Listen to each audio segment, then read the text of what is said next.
as we move into the section of exponents, it's so important to look back and make sure that you have a solid foundation from grade 8 and 9. So what we would deal with when we spoke about exponents is we always had a base, in this case a, and then the exponent or the index to the power of 6. So that's kind of our terminology. And when you have the same bases, then there are certain laws that we can apply. So there are 3 that we should remember: multiplying the bases, dividing the bases, and raising a power to a power. And then we're going to just look at these 2 options here, anything to the power of 0 and negative exponents. Those form sort of more identities than laws of exponents. And an identity is something that is always mathematically true. So let's quickly see what we remember. When we multiply the bases, then what we do is we can add the exponents. So the base remains an a, but we're now going to say, okay, let's add these exponents. So we're going to have 6 plus 3. And so this then becomes a to the power of 9. Okay, so multiplying the base, add your exponents. Then if we divide the base again stays the same, but the exponents now we can subtract. So 10 minus 7, and that becomes then b to the power of 3. Something worth noting is that sometimes this kind of question looks a bit like a fraction. So b to the 10 over b to the 7, that still means divide. So b to the 10 divided by b to the 7, that is what this fraction line represents. Okay, and then raising a power to a power, what we do there is we distribute the outside power and we multiply it by all the powers of the term inside the bracket. Okay, important to note, a lot of people forget that this 2 inside the bracket has a power of its own. So if there isn't one, we need to remember that it's an invisible power of 1 that we're working with. So this is going to be 2 to the power of 1 times 8 times c to the power of 4 times 8. Okay, so 2 to the 8, c to the 32. Very important that we give the power to both of those components inside of that bracket, and when we raise a power to a power, we multiply those exponents. All right, then let's quickly look at these identities here. If we raise something to the power of 0, in that case, d, so anything to the power of 0 is actually equal to 1.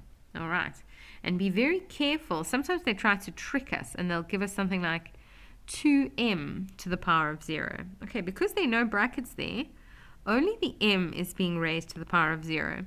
So in this case, that's just going to be 2 times 1, which is 2. Okay, so be careful. If you're not raising the whole thing to the 0, then only the part that is raised to the power of 0 is equal to 1.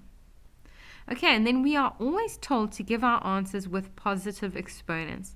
So if you end up with something like that and you've got a negative exponent to deal with, then what you do is you write this as a fraction. So 1 over e squared. Okay, and in the same way, if you were dealing with something like, let's say b cubed, or let's say b to the minus 3 over c to the minus 4. So now we've got 2 sets of negative exponents. We want to move that up, and we want to move that down so that our signs can change.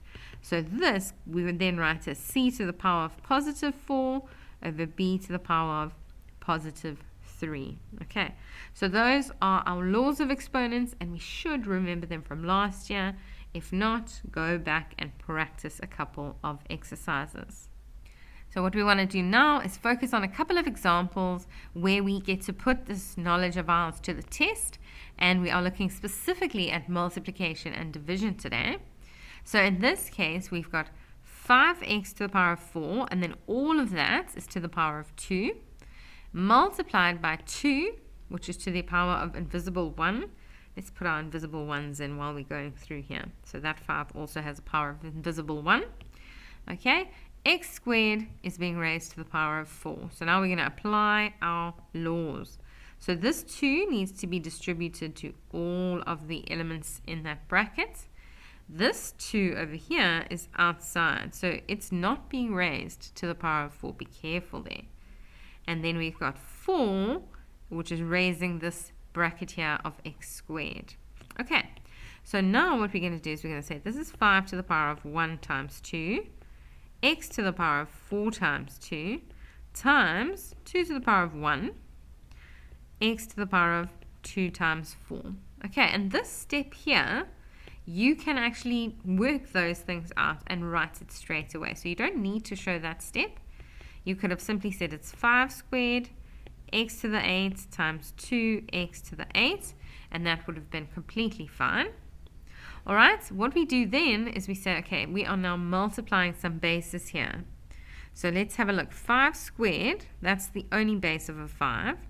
Then we've got a base x there, and then we've also got a base of 2. So what we'll end up with here is we'll say we've got 5 squared times 2. We normally write our numbers ahead. And then we've got x to the power of 8 plus 8. Because remember, when you multiply the bases, you add those exponents. Okay. Now, most of your teachers will be happy if you leave your numbers like this. But many of them say numbers are still going to follow the laws of numbers that we've been learning about since forever. So when it's something like that, we can actually multiply that out. So 5 times itself gives me 25 times 2 times x to the 16, and 25 times 2 is 50. So our final answer there will be 50x to the power of 16. Let's look at example 2 now. Okay, our BODMAS or our BEDMAS days remind us that we should always look if we can do what is required of us inside the bracket before we do anything else. Okay, so a lot of us might be tempted to say, 2, let's raise this thing here, but that is actually not what we are being asked to do. So be careful there. Those terms are adding, and so first of all we want to look, are these like terms? Can we add them? Because if we can't, we're going to have to put these two brackets next to each other, and we're going to have to FOIL them out. Okay, we're going to have to use our distributive law. But in this case, we are very lucky because 2z squared plus 2z squared is definitely something we can do. 2 plus 2 is 4, and the variable there remains z squared. Okay, so that's 4 to the power of invisible 1. And now we want to distribute that power in to both elements inside that bracket. So it's going to be 4 to the power of 1 times 2, z to the power of 2 times 2. And like I said, most teachers would be happy there, but I know some teachers will expect you to work that part out. So let's go one step further just to be safe. 4 times 4 is 16, and then z to the power of 4. Okay, let's look at this one. So this is a big division sum, and then it is being raised to the power of minus 2. Okay, so I'm going to again do what's inside the brackets first before I go too far. I'm going to keep my same process when it comes to dealing with numbers. And then the law here, because I'm dividing, let's make that nice and clear for us. Because I'm dividing, I need to subtract exponents. Okay, so let's start with 12 and 18. 6 can go into 12 twice, and 6 can go into 18 3 times. So that part becomes a lot simpler for us. Okay, so 2 over 3. And then we've got a to the power of minus 2 minus 6. Okay, be very careful there. I'm dividing. So to the minus 2 divided by means I subtract my exponents. Minus 6 is that exponent there in the denominator. And then b to the power of 4 minus 7.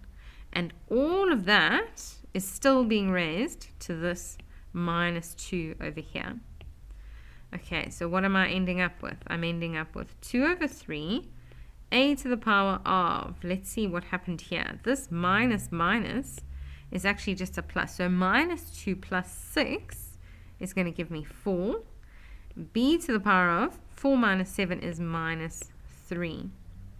Okay, and all of that to the minus 2.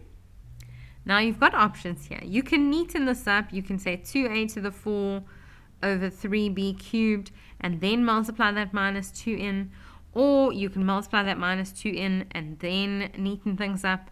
That's up to you, but I do find raising a power to a power happens easier when the inside of my fraction or inside of my bracket looks a little bit less complicated. Okay, so because this has a positive exponent, I can write it at the top of the fraction.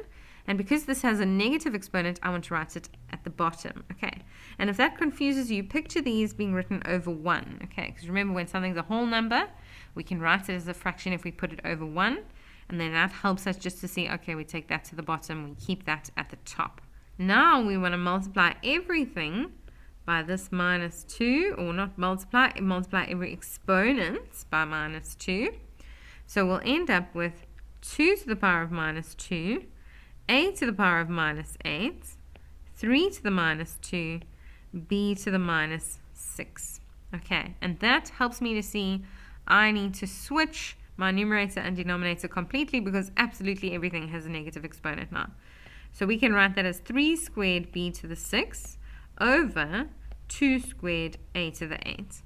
And then just in case the teachers want us to multiply those numbers out, we'll say that's 9b to the 6 over 4a to the 8. Okay, example 4 here might look a little bit scary because we're dealing with so many fractions. But in this case, I can raise a power to a power each time. So this is to the power of 3 being raised to the power of minus 1 over 9. Okay, so I can multiply that out. X to the power of 3 times 1 over 9. Okay, well, let's start with our signs. Positive times negative is negative. And then 3 times 1 over 9 just becomes numerator times numerator. So 3 times 1 over 1 times 9. Then we're going to multiply that by x to the power of 1 over 3 and then all to the power of 2. So we're going to have to raise this and this. Okay. And again, let's put this as 2 over 1, and that helps us to see we can multiply numerators and we can multiply denominators. So x to the power of 2 times 1 over 3 times 1. And then all divided by, and we're going to do the exact same thing there underneath. Let's write that as a 2 over 1. So it becomes power of 1 times 2 over 6 times 1. Okay, and now that my bases are the same, I can identify what's happening. I'm multiplying there at the top, so that means I'm going to add those exponents, and then I'm dividing by my numerators, that means I'm going to subtract that exponent. Okay, so this, and you can do this in more than one step if you want to, but at grade 10 level, you can save yourself some time if you are comfortable doing it all in one. So minus 3 over 9 plus 2 over 3 minus 2 over 6. So I've just applied my exponential laws there. X to the power of, let's quickly simplify what we can simplify. 3 goes into 3 once and into 9 3 times. And 2 goes into 2 once and into 6 3 times. Okay, that helps me a lot because now I'm just working with thirds.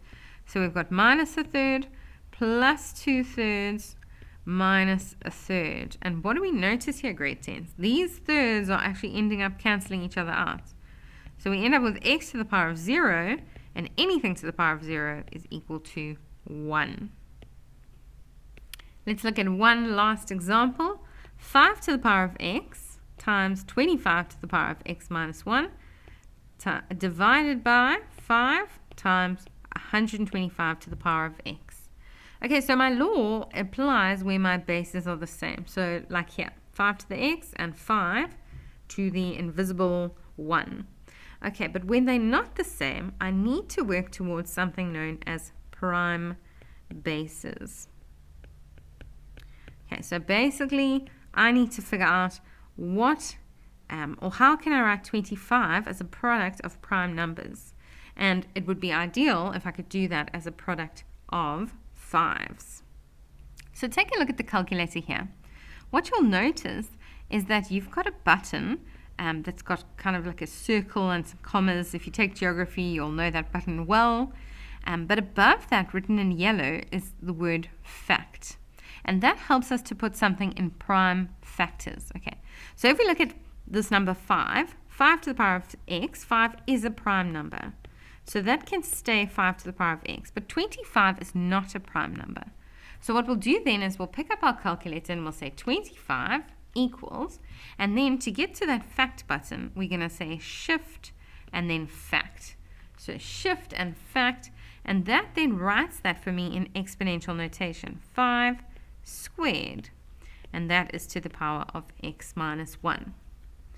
And then in my denominator, we've got 5 to the 1, and we've got it times by 125. And again, 125 is not a prime number, so you're going to type 125 equals, and then you're going to say shift and fact, and your calculator will tell you that that can be expressed as 5 to the power of 3, okay? And that was raised to the power of x. So what we've done now is we've taken 25 and we've written it as 5 squared, and we've taken 125 and we've written it as 5 cubed. Okay, now what you'll notice is that we have done good work because all of our bases are starting to look the same. So let's carry on with this question now. 5 to the x times by. This is going to become 5 to the 2x, 5, and then minus 2. So 5 to the 2x minus 2, we're multiplying that out, over 5 to the 1 times 5 to the 3x. All right, and now you are welcome to do this in 2 steps. So you can say, let's multiply these bases and add their exponents, and multiply these bases and add their exponents. But I like to do it all in one. So everything on top, we're multiplying the bases, and everything in the denominator, we are subtracting those bases, the exponents, because the bases are being divided. So we can write that as 5 to the power of x plus 2x minus 2 minus 1 minus 3x. So we've added those and we've subtracted those. Okay, we end up with 5 to the x plus 2x minus 2 minus 1 minus 3x, and then we can get our like terms together. So x, x, and x, and then our constants together. And so we end up with a base of 5, and then we've got no more x's. Look at that. X plus 2x is 3x, minus 3x is just going to go away. And then minus 2 minus 1 gives us minus 3. And we're not allowed negative answers, or negative exponents in our answers, so we're going to write that as 1 over 5 to the power of 3.